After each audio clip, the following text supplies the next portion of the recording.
मत सोचना हो तो यशोदा मैया थी, ना ना ना। यशोदा का अर्थ क्या होता है पता है तुम्हें? यशोदा, जो कर्म तो स्वयं करे परंतु यश दूसरे को दान दे दे। यशोदा, जो यश का दान करने में विश्वास रखती है उसको यशोदा कहते हैं। अब तुम में से कितनी मैया है जो यश दान करती है बताओ, और कितने भैया हैं? हम तो ऐसे हैं कि लड़े सिपाही नाम सरदार के, काम कोई और करे और छाती हमारी ऐसे रहे सामने। और तुम्हारे घर गोविंद आएंगे, गोविंद आने के जो जो तरीके हैं तुम उसके बिल्कुल विपरीत खड़े।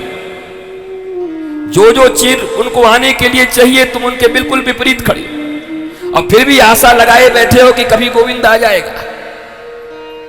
गोविंद आएगा लेकिन गुरु के ज्ञान से ही आएगा।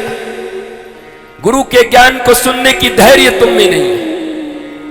धैर्य है भी तो उसको पालन करने का साहस तुम में नहीं।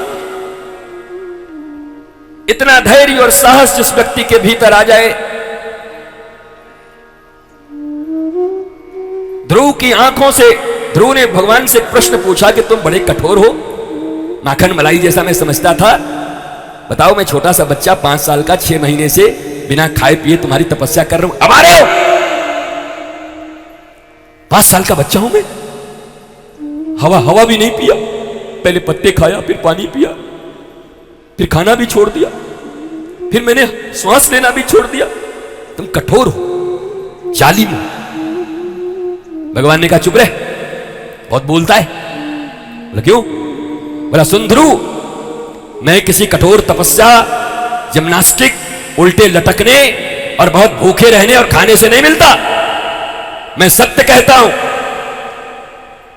अगर उसी समय भरी दरबार में जहां तुम्हारी चौतेरी मां ने तुम्हारे ऊपर अत्याचार किए और वहीं पर एक बार मुझे याद करके जो अपमान के लिए हजारों आंसू गिराए थे, मेरे प्रेम में अगर एक बूंद आंसू गिरा दिया होता तो पृथ्वी पर आंसू बाद में गिरती, पहले मैं तेरे पास आ जाता। तेरे आंसू गिरने में देरी हुई है ध्रुव, मेरे आने में देरी नहीं हुई है। 6 महीने बाद ध्रुव की पहली आंसू गिरी थी। ध्रुव कहे इतना कठोर है यार भगवान, बताओ मैं इतना छोटा बच्चा इतना कर रहा हूं, अभी तक नहीं आया, अभी तक नहीं आया। ये सोच के उनको अभिमान हुआ और एक बूंद आंसू चला आंखों से, गालों से होता हुआ, ठोड़ी पे आता हुआ, चिन्ह से होता हुआ, जैसे ही नीचे पृथ्वी पर गिरने वाला था, आंसू तो बाद में गिरी, हरि पहले सामने आके खड़ा हो गया। तुम्हारी आंखों में आंसू नहीं है।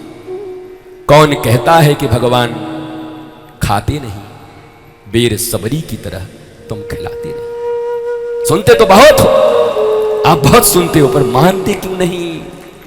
कौन कहता है कि भगवान नाचते नहीं, पर गोपियों के जैसे तुम नचाते नहीं। शेष महेश गणेश दिनेश सुरेश जाहि निरंतर ध्यावे, ताही अहीर की छोहरियां छछिया भर छाछ पे, ताता थैया गोविंद को रोज नाच नचावे।